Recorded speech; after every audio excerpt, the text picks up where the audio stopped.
Hello and welcome to the Strong, Healthy, Happy podcast. My name is Deborah. It is a very cold Sunday afternoon. I had my client's social run and coffee this morning, which was very enjoyable and great to bring women together because who you surround yourself really does matter. Your environment matters and can hugely help you with the success of your goals. And I have now had a nice big lunch and I'm here sat at my desk ready to record the second part of the Women's Health Menopause and Weight Loss event. I'm doing it in sections because I want this to be listenable in bite-sized pieces and not too overwhelming and easy for you to listen to this, whether it be on a walk or whether you're in your car or whether you're just going about your daily chores and you've got you're listening. I want this to be able for something for you to be able to listen to and not take up too much of your time. And it means that you can take on board all what I'm saying and not feel too overwhelmed by huge amounts of information all in one go. Now, in part one, and if you haven't listened to part one, please do go back and listen to part one. It is the episode before this one. I talk all about the impacts of menopause on your health, consider symptoms, considerations, and it's a very informative episode. And even if you're not yet going through menopause, it is a really good listen because there will come a time, even if it's not just yet, where you will enter perimenopause or you may first notice some symptoms or things just feel really hard. It's a really good episode to listen to, and then listen to part two, this episode, in the next section. Now, I'm taking it out a little bit of order from the way I presented it on the night, because I feel this is a better way to present it in the podcast. And I'm going to be coming today, we're going to talk about weight loss and why your approach to dieting may have failed in the past. And then the next episodes will be covering movement and exercise and habits and summary, etc.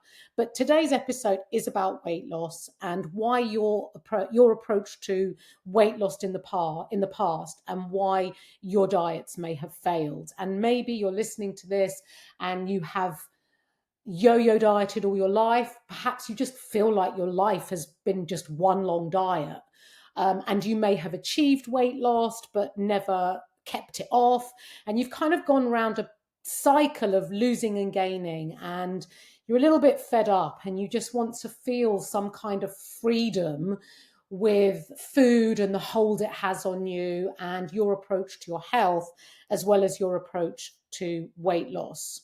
Now, I mention about your approach because before I go into the detail about why your diets may not have worked in the past, it's really important to bring your awareness to your approach to weight loss and the reason why it matters.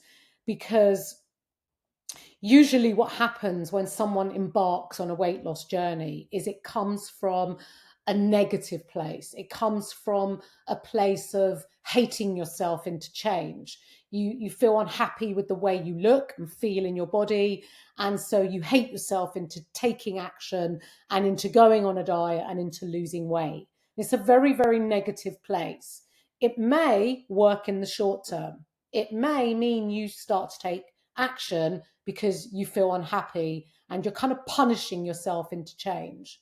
But negativity, punishment, hating yourself into change is really not going to work long term. And it could be one of the reasons why you haven't been successful in your weight loss journey is because your approach has always come from a very negative place. To enable you to enjoy the process and feel empowered, it's really important to switch that negative place into a positive place, and that you decide to embark on an improved health and weight loss journey because you care about your health, because you want to do the best by yourself, you want to improve the quality and happiness of your life. And it comes from a much more positive place and one of self-care, because you matter and you want to do the best by yourself.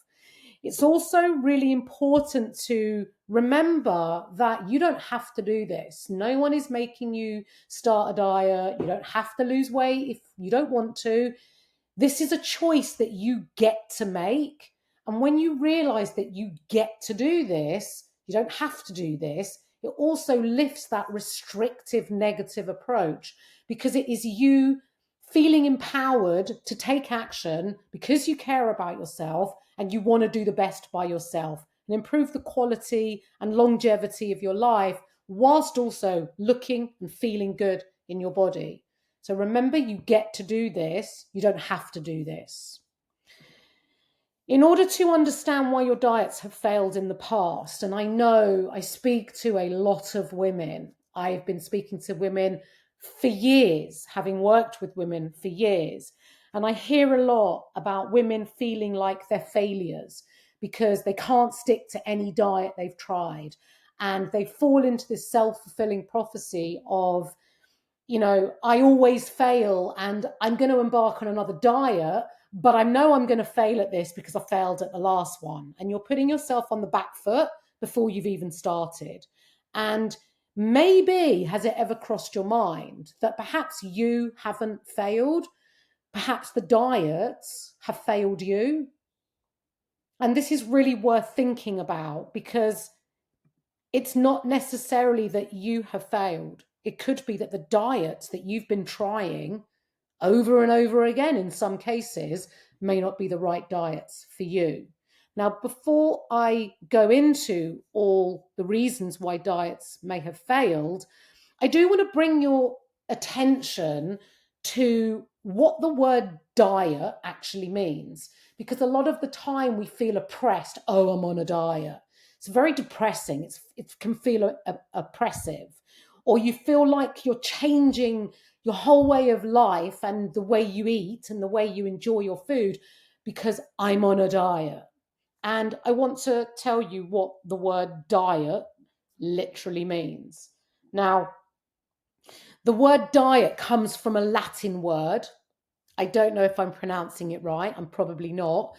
The Latin word is dieta. And what that literally means, it translates to daily regime. And the word comes from a Greek word. The word diet actually comes from a Greek word, which means dieta, which means way of living. So if we look at those two definitions, daily regime and way of living, it is exactly that. It is a way of living.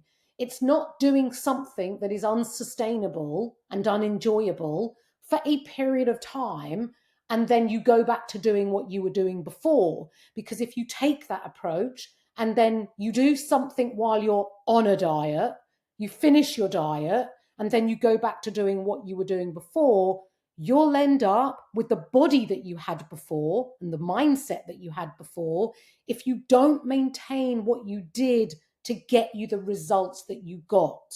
And if what you're doing to get the results that you got is unrealistic and unsustainable, then it is not a way of living, and it is not going to give you long-term success. Now, why might your diets have failed in the past?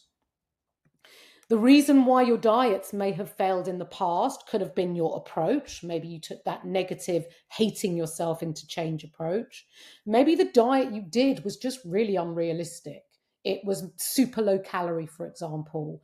And so it was very overly restrictive. Over restriction and strict diets may work short time, but you can't do that for the rest of your life. And the ability to stick to these over restrictive diets, maybe you'll do that for a couple of days. Maybe you'll do it for a few days. Hey, maybe you'll even do it for a week. But then it becomes unrealistic. You have a life. You may have children. You may have a social life. Doing unrestricted diets may work short term, but they're certainly not going to work long term. They're not going to give you sustainable long term results. You can't stick to them. They don't work around your social occasions. Maybe you've been working from dieting and taking care of your health and losing weight using a meal plan. What do you do if you go out on a social event and you can't stick to the meal plan? could potentially lead you in to an all or nothing mindset. And then that all or nothing mindset can really get into a cycle of unhealthy behaviors, and your perception of food changes, which I'm going to talk to. So it's really important to recognize the types of diets you've done in the past. Perhaps you've cut out food groups. Oh, let's cut out carbs. Well, that also may work short term, but carbs are your body's primary fuel source. Carbs make you happy, and cutting them out is quite a miserable existence. For me, life without bread is not a life worth living. And so maybe your friend has said to you, oh, I did this diet, really worked for me, you should do it. And so you think, oh, it worked for my friend, it's going to work for me. But maybe her preferences, maybe what works for her isn't going to work for you. We're all individuals. And it's really recognizing that there may be really justified reasons why your diets may have failed in the past.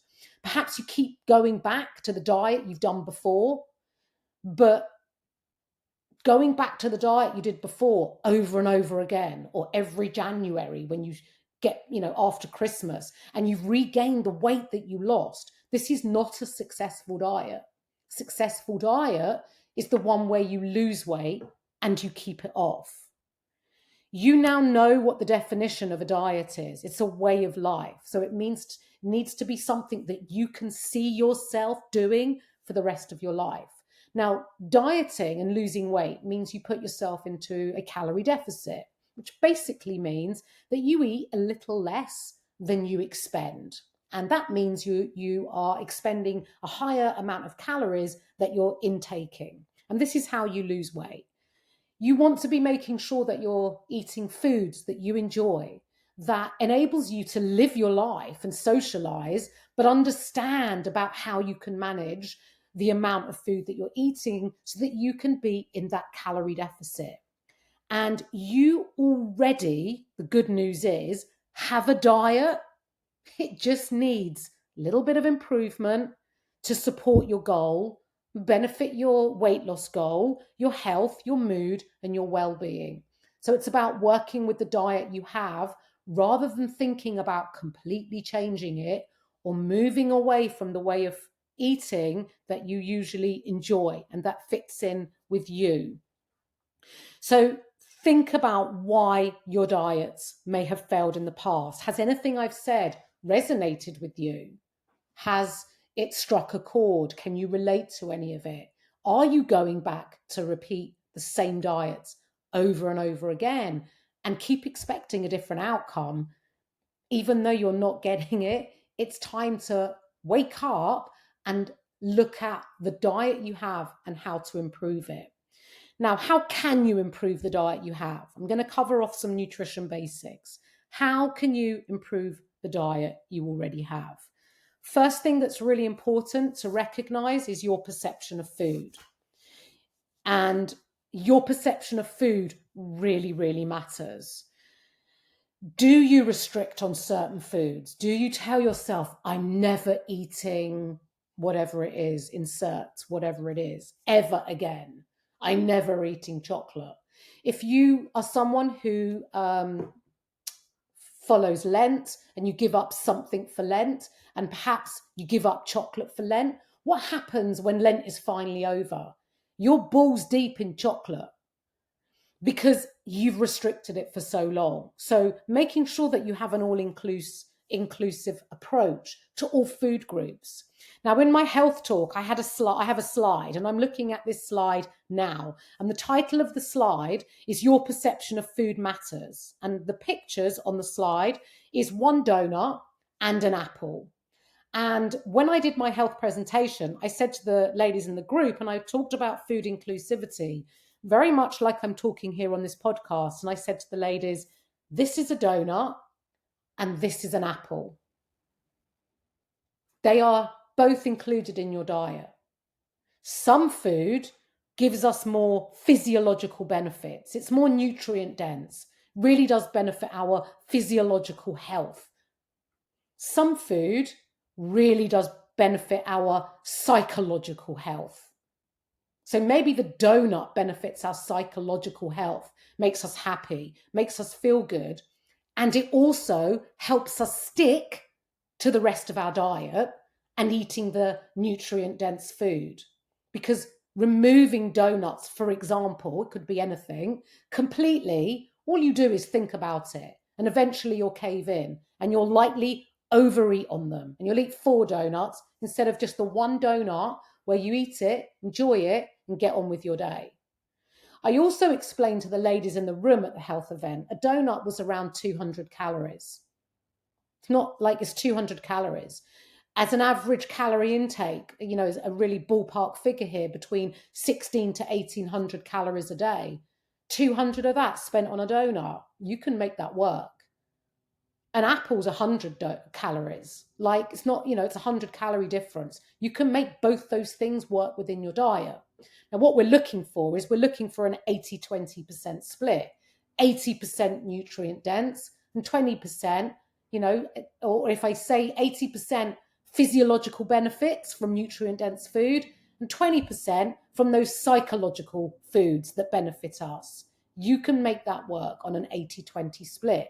The majority, 80%, a good 80%, is going to come from those nutrient-dense foods. So you don't need to cut out the foods that you enjoy. And actually, what you'll begin to learn is to be able to eat them in a more moderate state because they no longer become off limits. They're not banned.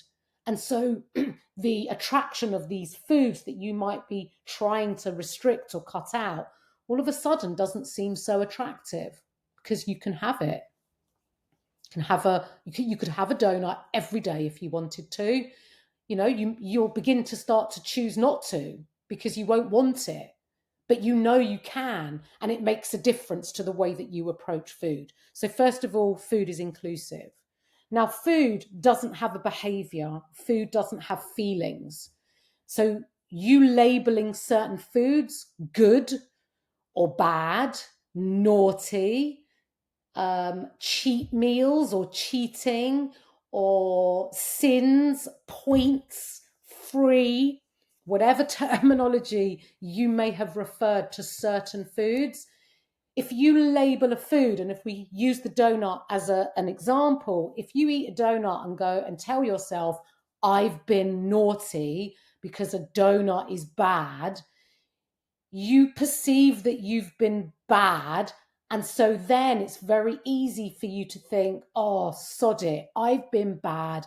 I may as well eat 3 more donuts. And then I'm really bad if I'm going to be bad. When in fact, you haven't been bad. The donut's not bad. You ate a donut, it was around 200 calories. Get on with your day. You stop at 1 at 200, or you eat 4 at 800 because you may as well be really bad. It doesn't make sense when you think with a logical brain. So think about the language you use around food and how you perceive and think about different foods, because how you think and perceive different foods and your language, it will affect your behavior towards them. Food is autonomous. It doesn't have a behavior. It is neither good nor bad, naughty. It's not any of those things. It is simply food. And when you reduce that language and you change your language and you call yourself out from referring to foods as a behavior, it will really change your mindset and your behavior and your approach towards them. Now, I can tell you from personal experience, I remember as a 14-year-old teenager, never quite feeling thin enough compared to my friends, never feeling good enough. And I remember starting like dieting from a very young age. And I have, before I know better and before I became a nutritionist, and, I've always been in the health and fitness industry, but I was one of those people years ago, not anymore and not for a very long time, but I was one of those people who really did perceive food as, good and bad. And I did have an all or nothing mindset around food.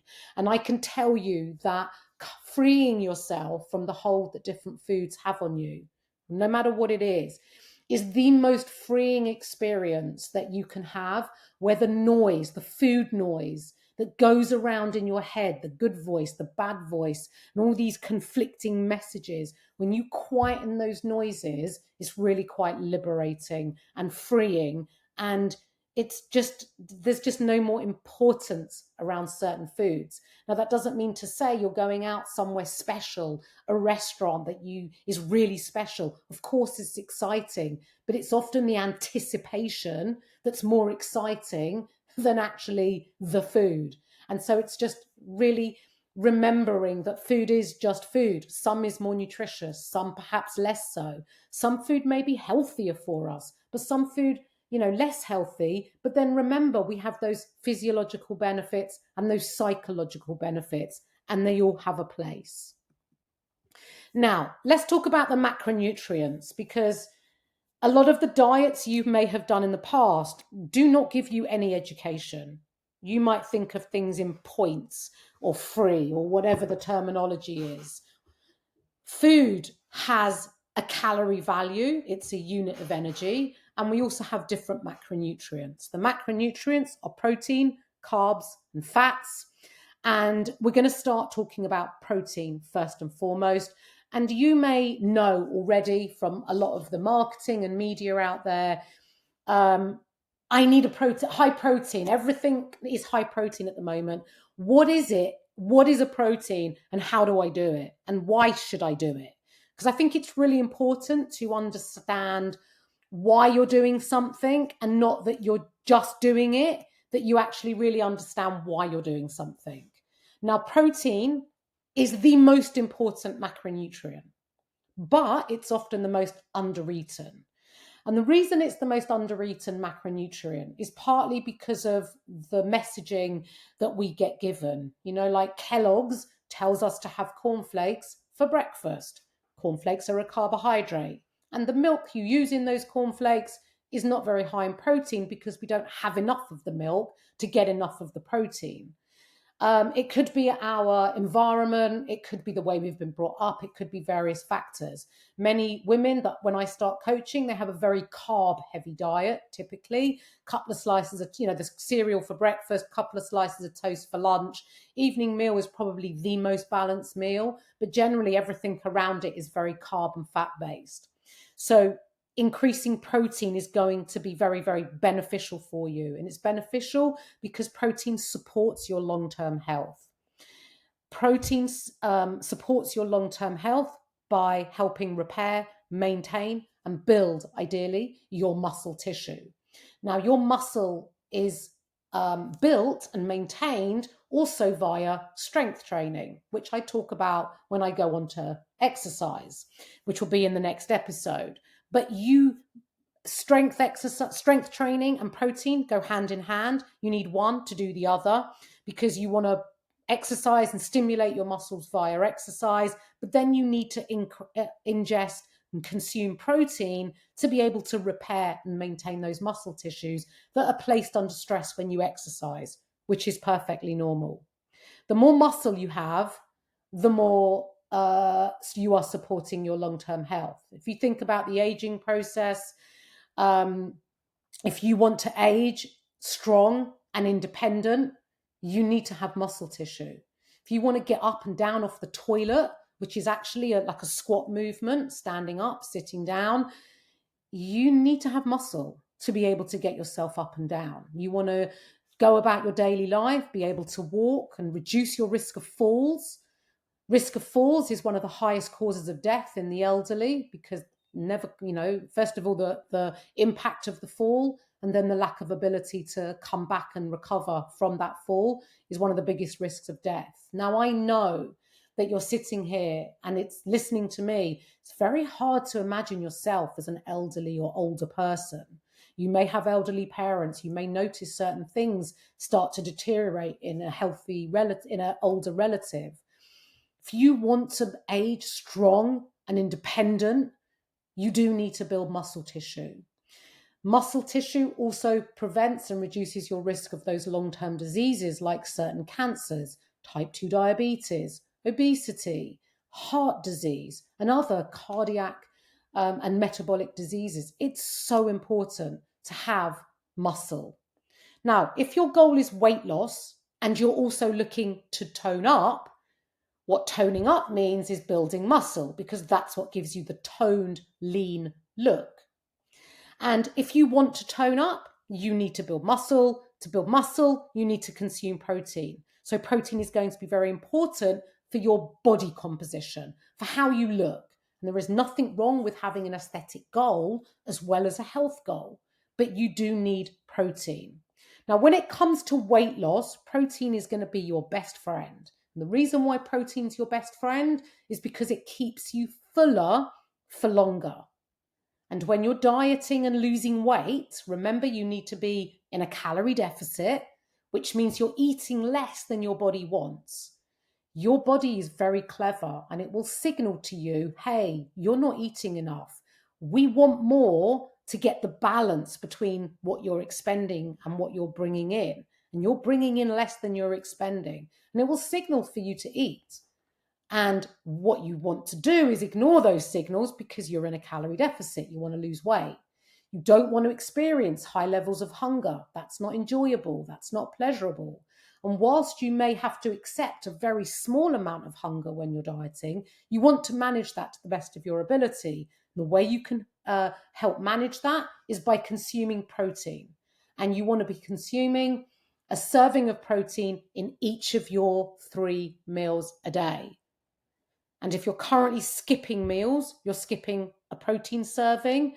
And if you're skipping meals and finding that you're snacking in the evening, it's a sign that you need to regulate your hunger and your appetite by eating regularly throughout the day.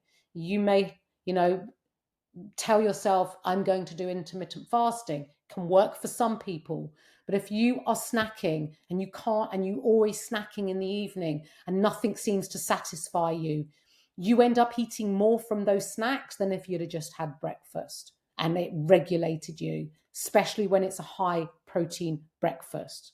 Now, the other good news about protein for weight loss is that you burn more calories expending protein and digesting and breaking down protein than any of your other macronutrients. So you're just by eating protein, you're burning more calories. So it's a really beneficial macronutrient to be having for health, for weight loss, for fullness. So lots and lots of benefits. Now, what is a protein? A protein is, you can have animal-based protein, you can have plant-based protein. Animal-based protein is your meats, fish, dairy, and all the protein sources around those categories. And if you are vegetarian or vegan, you have soya, you have tofu, you have corn, and you have other, beans, lentils, etc. They are carbohydrates as well, but they do contain some protein. But you want to be having as complete proteins as possible if you're vegetarian, and you'll get that from soy, corn, and tofu. And you can combine your other protein sources in with it. You want to be eating regularly throughout the day and ideally aiming for 3 to 4 servings a day, which equals breakfast, lunch, dinner, and a protein snack. Protein can be sweet or savory. And remember, these days in supermarkets, protein foods are much more, they're labeled and they're much more in abundance. Look at the nutrition labels. Know how much protein you're consuming. You're aiming between 20 to 30 grams in a serving. That is what a serving is. Ideally, as a nice ballpark, aim for 25 grams and thereabout. You can have more. Nothing bad will happen if you have more, but you want to try not to have less. These days, there are, for snacks, protein puddings, protein yogurts, your Greek yogurts, and all those types of yogurts are high in protein. If you want savory, you've got your meat slices, you've got your Baby Bell lights. If you want to reduce the calories so that you are getting into that deficit, there are lots and lots of protein foods. Now, let's talk about carbs and fats. Now, these are your other 2 macronutrients. Let's start with carbs. Carbs get a bit of a bad rap, should I say. People think carbs, carbs make you gain weight. Carbs don't make you gain weight. Eating too many calories makes you gain weight. So managing the amount that you're eating is going to be very important. Carbs are essential for satisfaction, brain function, energy. Carbs are your primary energy source. They're what fuel you. They make your brain work. They put you in a good mood. They make you feel good. And they help increase the satisfaction at your meal times. Your carbs, I'm talking about your starchier carbs, things like, bread, pasta, rice, potatoes, those types of carbohydrates.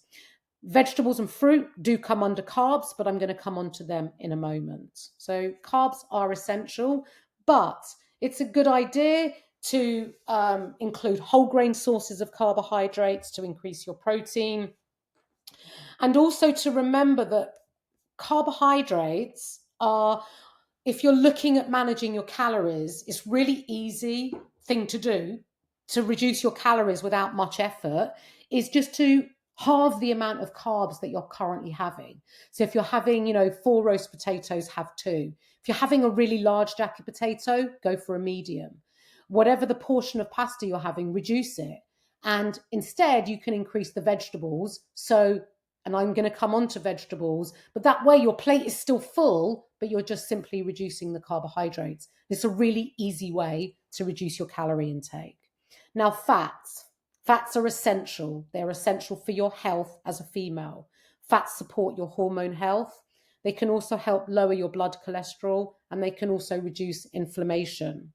Ideally, you want to have mostly unsaturated fats, which are also known as your more healthy fats, and can be found in nuts, seeds, avocado, oily fish, full fat yogurts, milk, and also dark chocolate. Now, whilst we need fats for all those beneficial reasons, importantly hormonal health, you're aiming for around 50 grams of fat intake a day as a rough guide. Now, this might mean nothing to you, and that's okay. You just want to make sure that you're still including some fats and that not everything you have is low fat.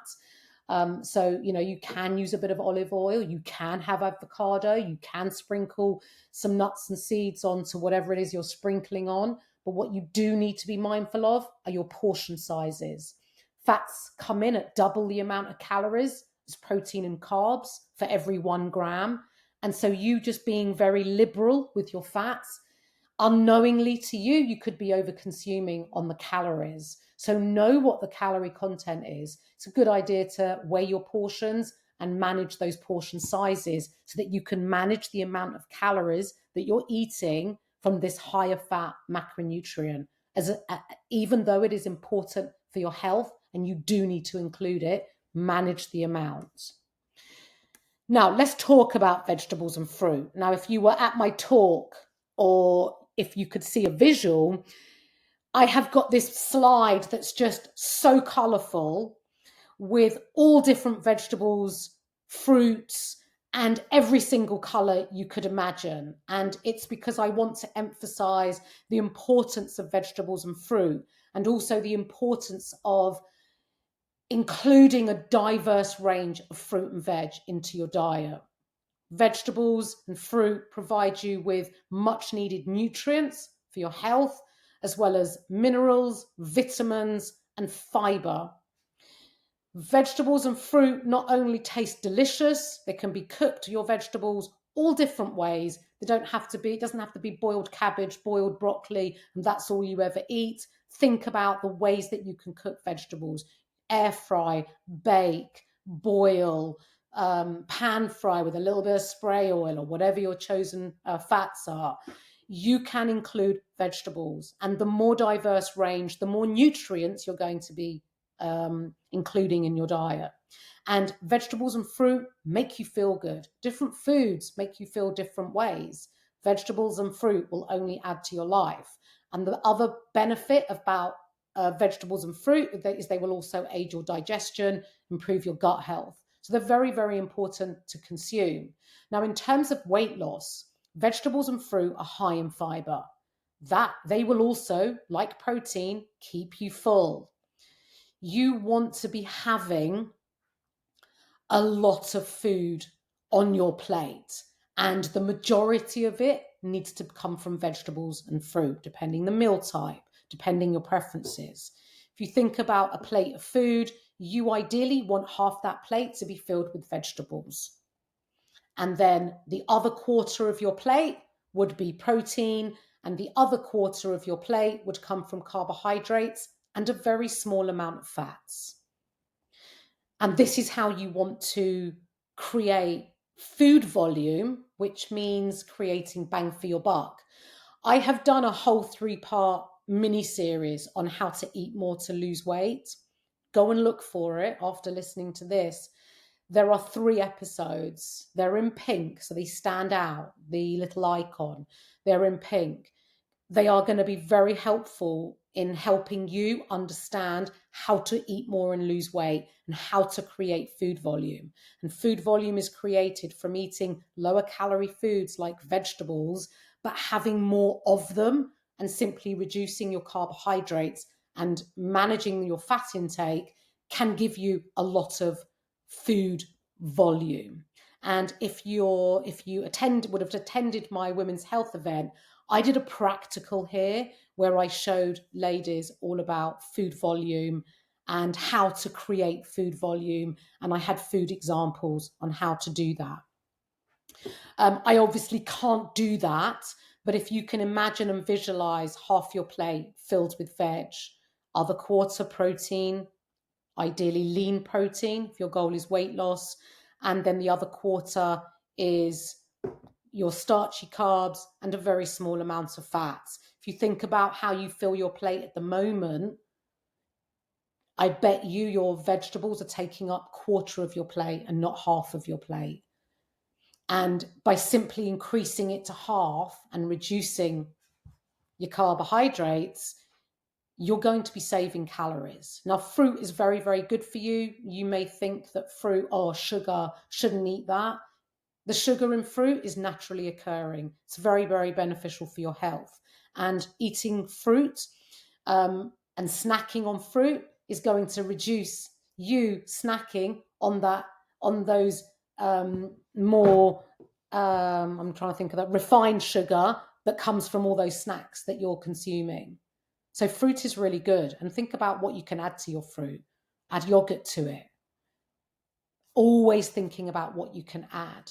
If you're having fruit on, say, your cereal, or you're having cereal with no fruit, you need to add protein. You could add some yogurt to that, but you can also add a shit ton of fruit, whether it's frozen, whether it's fresh, and you're already increasing the quality of that meal. And it's always about what you can add as opposed to what you can take away. If you notice with the carbohydrates on the plate, I said reduce, not eliminate. Just simply reducing carbs and filling up what would have been space on your plate filled with carbs, you're now replacing with vegetables. And if you're snacking on fruit, you're adding to it a protein source. So you get your 4th serving of protein by adding yogurt to that vegetable, those vegetables. This has been your food section, your nutrition section, and why your diets may have failed in the past section of my women's health, menopause and weight loss talk. There's going to be a final section which talks about exercise habits and long-term sustainability and how to implement what you've learned. I hope this has been really helpful. If you would like the presentation with all the slides and me talking, just simply reply to me and message me on any of my social medias. All my contact details are in the show notes to this episode. Just send me a message and I will send you the link, because I have to send it to you. The link, because it's not a published link, it's on YouTube, but it has to be shared via the link. So send me a message and I will share you the link. If you are finding my podcast beneficial and helpful, please share me with your friends. I know you want to keep me to yourself, but share me with any of your female friends and family who would benefit. I want to help and coach and support as many women as possible. And my podcast allows me to do that, whether you're in coaching or you're not in coaching. So please do share me, like and subscribe, get in touch, send me a message. Anything you want me to talk about, please let me know and I will create a podcast or record a podcast on it. Thank you for listening. Have a great rest of your day and join me in part 3.